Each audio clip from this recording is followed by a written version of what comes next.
नमस्कार, good morning दोस्तों। और सुबह सुबह एक बात याद आ गई। याद ये आ गई कि हमारे बड़े बुजुर्ग कह गए कि बेटा कर भला तो हो भला और कर बुरा तो हो बुरा। लेकिन हमारा जो पड़ोसी है ना मिस्टर चाइना, बात समझ में आती नहीं उसके, और हमेशा कुछ न कुछ सोचता रहता है कि किसके लिए क्या गड्ढा खोद दूं, कहाँ बुरा कर दूं। भारत पे लगा हुआ है, पूरी दुनिया पर वो राज करने का प्लान कर रहा है। अब हुआ ये कि उसके लिए, जैसे हम लोग कहते हैं ना भाई कि मेरे घर के सामने का रास्ता मेरा हो गया, तो उस चाइना जो साउथ चाइना सी है, दक्षिण चीन सागर, वो पूरे पर अपना अधिकार जमाता है।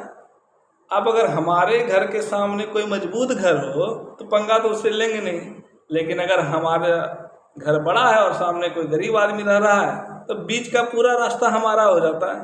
मतलब जनरल जो टेंडेंसी है, यही टेंडेंसी हमारे चाइना ने अपनाई कि वहाँ पे मालदीव, फिलीपींस, वियतनाम छोटे छोटे देश हैं, तो बोला कि भैया ये पूरा साउथ चाइना सी मेरा है, और समुद्र के अंदर एक मतलब वो तार बिछा के रख दिया। डिटेल पर इस पर कभी बाद में बात करेंगे। अब इसको इसलिए रखा कि जो भी देश यहाँ से आए जाए वो इसमें उलझ कर फंस जाए और उसके जहाज वहाँ पे फंस जाए। और ये ट्रैक खास करके वो यूएस के लिए बिछा कर रखा था, लेकिन वो कहते ना भैया दूसरों के लिए गड्ढा खोदोगे तो खुद भी गिरने का डर है।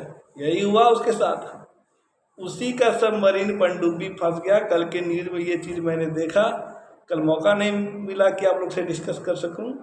और कल के पेपर की तो ये सुर्खियां थी, इंटरनेशनल मीडिया की सुर्खियां थी ये, वहीं से देखा इन चीज़ों को कि उसके 55 सोल्जर्स जो है खुद के ही बिछाए ट्रैक में फंस गए, उसकी पनडुब्बी गिर गई और उसके 55 जवान मारे जा चुके हैं।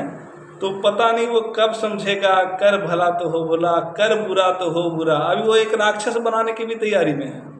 इस पर मैं कभी अगले सेशन में बात करूंगा। चाइना राक्षस बनाने के लिए लगा हुआ है। कोरोना बनाया, पहले तो खुद झेला, अभी ये, और ऐसे बहुत सारा एग्जाम्पल है, लेकिन उन पड़ोसी को समझ में आता नहीं है। समझ जाएगा ये अखंड भारत है। ईसा पूर्व शताब्दी से आज तक इस देश पर तो कोई आधिपत्य जमा ही नहीं सका। जो आधिपत्य जमाने आया वो इसी का हो गया, तेरा तुझको अर्पण। हमारा जो देश है ना साथियों, कौन नहीं आया यहाँ पे। यहाँ पे आर्य आए, द्रविड़ तो थे ही मूल निवासी, फिर बाहर से आपको जाकर के हुनों का आक्रमण हुआ, तरह तरह के लोग आक्रमण किए, मुगल आए, अंग्रेज आए, लेकिन यहाँ आकर के यहीं के होके रह गए, मिल गए हमारे में। विश्व का एकमात्र देश है भारत, जहाँ लोग आते तो हैं मगर जाना नहीं चाहते हैं। और चाइना पता नहीं कब समझेगा। ठीक है, बाकी उसके राक्षस वाली वीडियो को मैं फिर कभी चर्चा करूँगा।